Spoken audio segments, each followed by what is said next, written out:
আসসালামু আলাইকুম, সবাইকে আমার এই ক্লাসে স্বাগতম জানাচ্ছি।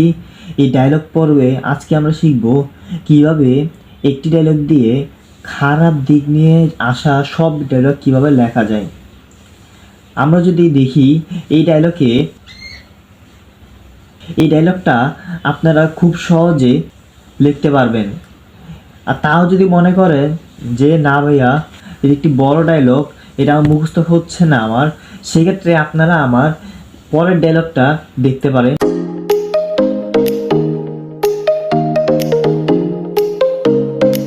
কিন্তু আমি সাজেস্ট করব আপনাদের এই ডায়লগটা লেখার জন্য। এটি লিখলে আপনারা খুব ভালো একটা মার্কস অর্জন করতে পারেন। ডায়লগটা দেখি। রহিম, গুড মর্নিং, শুভ সকাল। রিফাত, গুড মর্নিং, শুভ সকাল। Rahim, how are you? Rifat, I am fine and what about you? আমি ভালো আছি এবং তুমি কেমন আছো? Rahim, I am also well by grace of almighty Allah.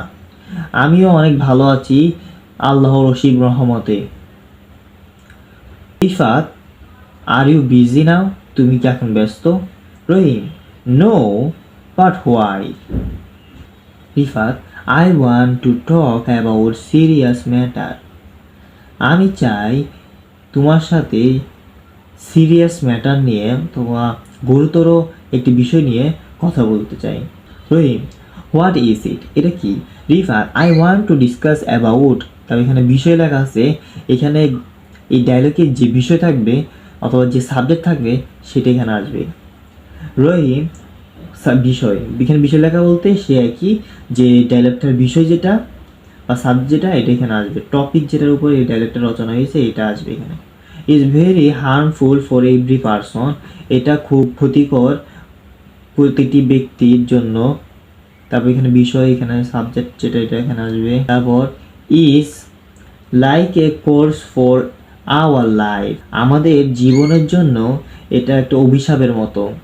Every person should non about the impact of, এখানে সাবজেক্ট যেটা এটা আসবে ইন আওয়ার লাইফ, মানে প্রতিটি মানুষের উচিত আমাদের জীবনে এই বিষয় যেটা এটার প্রভাব সম্পর্কে জানা উচিত।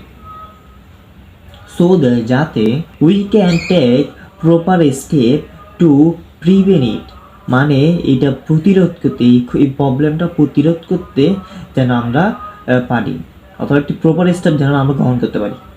Rifat, yes you are right, I hope we meet soon to prevent it. Yes, হ্যাঁ তুমি সঠিক বলছো, আমি আশা করি আমরা এই প্রবলেমটা প্রতিরোধ করতে খুব শীঘ্রই একসাথ হব।